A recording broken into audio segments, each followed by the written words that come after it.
Encore une fois.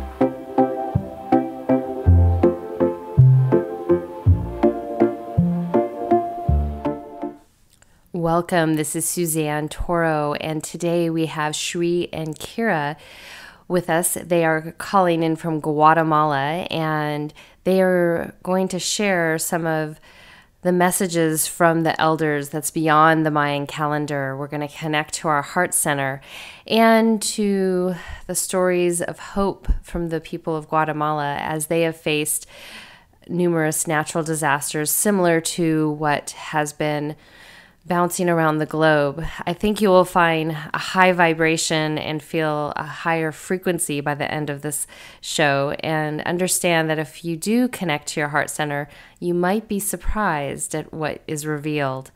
Again, I want to thank you, Shri and Kira, for joining me today. I love you both, and everyone enjoy. Let's dive in. If you could share in the present moment what you feel has been anchored in Guatemala, what you're anchoring, what you're holding space for. And then for those that are really aware of the different energies that are happening on the planet, how they can best traverse through them on a spiritual level and from the 3D practical aspects.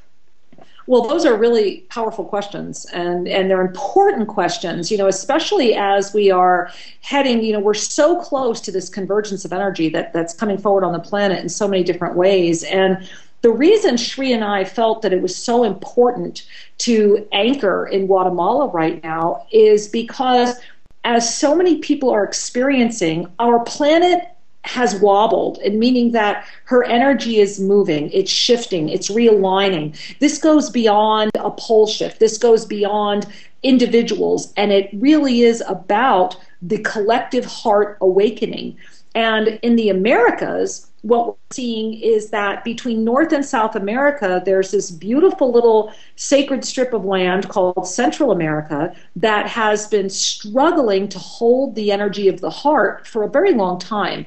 And so the Mayan people specifically that Shri and I have been working with for many years now have really been calling out, and they've been calling out through ceremony, they've been calling out through vision questing, they have ancient prophecies that are coming to pass, that this is the moment that those who are on the planet to anchor heart energy will once again find their heart in the land of the heart. And one of the things that needs to be discerned is that the energy is one of the ascended heart. Many people get confused when they say heart energy or hear that phrase, because they say, well, I'm a loving person. Look, I take care of my children, I take care of my community, etc. And while those are wonderful activities, it is the ascended heart energy that is non-resistant. It is the energy of unconditionalness. And this needs to be the backdrop upon which we paint our service, upon which we paint our activities in life. This non-resistant, unconditional acceptance. Because we are truly at the shift of the ages where unity consciousness is asking to be anchored in a field of differentiated agendas. And these differentiated agendas, there's many groups that are polarizing and have their own points of view, and we're not here to discuss the merits of any point of view. We're here to help embrace a deeper level of recognition. Suzanne, I want to share a story with you because I think it's so poignant with the questions, the big questions that you're asking. Shri and I have been, living here. We have moved here. This is our home. And we were here last May during some very powerful earth changes. And, within 24 hours, Shri and I were involved with right smack in the middle of an exploding volcano. And as we're getting away from that, a huge, hurricane rolls in, and then a sinkhole drops open. So many things happened. And I was really grateful, and still am, of course, that we were in the middle of these profound earth changes. And, within 24 hours, 22 people I know died, and our village was plunged into a moment of having to really look at the greater presence before us. And the story I want to share with you is a miracle story. And what happened was one of the women came to me. Now, this was from another village. There were many, many villages that were affected during these two tormentas, and we were affected not only in May but also in September. But this was during the May event, and this woman said to me, another woman that I had been working with to help them, just get back on their feet and, get resolved after what had been taken away during the event. And she said, Kira, our village is very happy. And I asked her, I said, well, now tell me why your village is so happy. And she said, during the deluge and when the mudslides came, and it's hard to describe the power and force of these mudslides. I mean, you cannot be unaffected by it. There's nothing you can do except get out of the way. Literally an avalanche of wet mud, wow. Watery wet mud. And they're so profound and so huge and so overwhelming. It's hard to describe. I mean, I've taken people through these areas, and it's like you have to be in there to feel the force of Mother Nature. And she said the mudslide came through our village, and what happens is these mudslides go right through and take the homes with them.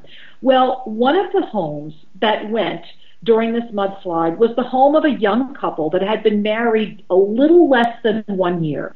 And it was the mom and the dad who had been married a little less than a year, very early 20s, and their 8-month-old baby. Well, the Mayan women down here, they hand weave all their beautiful clothes, their repeals, their shirts and their skirts and their belts, and they always have a big piece of cloth that's their universal bag. It's for carrying everything, and of course, your baby. So the babies are often tied around the mother and very, very close. Well, as they witnessed, because there's nothing you can do. So I just want everyone to be clear on that. So as the town is witnessing those who are fortunate enough to not be in the deluge of the slide, they see mom and dad being pulled, and they first see dad go down, and they realize this is going to be another casualty.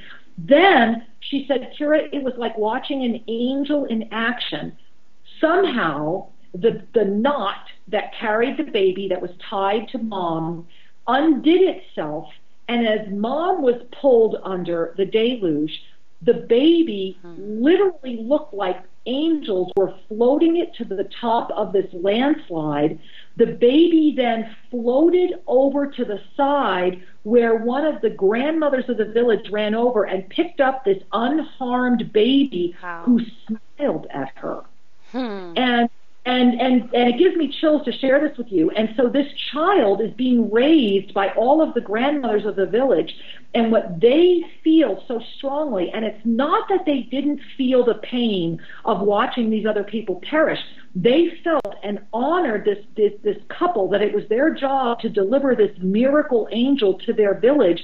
They feel they were given a blessing, and that their village will be resurrected, and this child is now being raised by the wise women of the village. And I share this story because how many of us in the face of tragedy can find the miracle? Right. And that's part of what the Mayan people have been demonstrating so profoundly. Right. I feel it. Wow. Yeah. It's the wisdom that comes from these people. It's a wonderful gift to be in the presence of a living wisdom, yes, as opposed to just reading it on the pages of a book. Right. And the living wisdom that's in the hearts of these authentic villagers. The other thing, in a later conversation, we were chatting with someone who, they're rebuilding, they'd lost a lot, and, friends had died, and this person said, when the earth claims a life, we grieve, and then we move on. When someone's life is lost due to a bullet, we get very angry. And it was a very powerful discernment, because what they're saying is, Mother Nature has her cycles. We are prepared to move with the earth. We are not resisting her. And we recognize that in the shift of the ages, Mother Earth will decide the balance of beings. Yet when man decides that they are more powerful than Mother Earth, we see it as interference. Right. And there is a great wisdom in living with the earth versus projecting a belief system upon the earth. Correct. Yeah, it's truly humbling, and we're grateful for this chance to share this with you and your listeners, that we are all feeling a shift, and especially in the industrialized countries, there's a chaotic energy. There's more and more. I would call it disconnect as I look at the little snippets from the CNNs of the world, that kind of reality. That people, it seems, are getting more whipsawed by headlines and less connected to the truth of their lives. And if that's true, then it's time to take a deep breath and unplug from this readjustment period that our societies are going through, to simply unplug from it energetically and to begin to connect to the sky and the earth, not just one or the other, but both. That we, each and every one of us, has a cosmic legacy. We were born of light, and we have an earth school that is our adventure. And we have great love and honoring for the traditions of the earth, for the wise teachings that have been cultivated in the human spirit over the millennia. And it's part of the unity consciousness that's birthing right now, is to connect both. Mm-hmm. To connect our cosmic origins with our feet of dirt. Exactly. And in our most recent book, 2013, Mayan Sunrise, one of the things that we share is that the Mayan elders, the true elders, I'm not talking about the shamans. There are many beautiful shamans that are out there doing the very traditional ceremonies and help many people connect with these ways.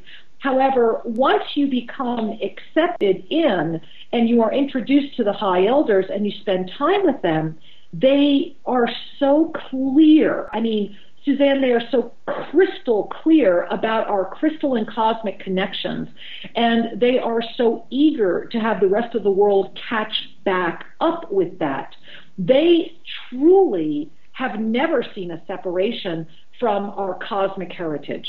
They very clearly talk about, share, and lovingly invite the connection with the galactic blueprints and cosmic DNA. And this is a crystalline gift. I mean, they work with extraordinary, beautiful crystals. Some of them have been in a family of priests for thousands of years that Sri and I have had the blessing of seeing and working with. And it's important to recognize that what the elders versus the shamans are saying is that the moment of great light is at hand, and all they care about is that each person remembers and accepts this great light back into their life. And this is another reason why Sri and I are living here, because our beloved Lake Adatlan, where our retreat center is, recently, it's been about 2 years now, a beautiful abode of the Ascended Masters took its veil off and resurfaced back on our planet. And, when people look at the abodes of the Ascended Masters that have been revealed in the past, they look at Mount Shasta, and there's abodes over Cuba and different abodes around the planet. But to have this abode present for all, to have this crystalline energy come forward again, is another powerful moment, and a recognition that we are at the moment of coming of age. Because when we are coming of age, when we are, so to speak, growing up, what we're really presenting to our cosmic brethren is that we are ready to remember, we are ready to be. And this is very consistent with the greater message of the Maya. They are sad in one respect, and I don't want to overplay the word sad, but they are sad that so much attention is focused solely around the calendar. They see that as a distraction rather than an enhancement as to what's coming forward. And do you feel that might be intentional? I guess my dog does. I apologize. The dog agrees. Well, I have this precious little French bulldog puppy, and I do apologize. And the answer is yes, of course it's intentional. It's so easy now, but look at the perfection of it too. It is so easy to get people off track if you give them food for the mind versus nourishment for the heart. Right. And that's what the elders are saying.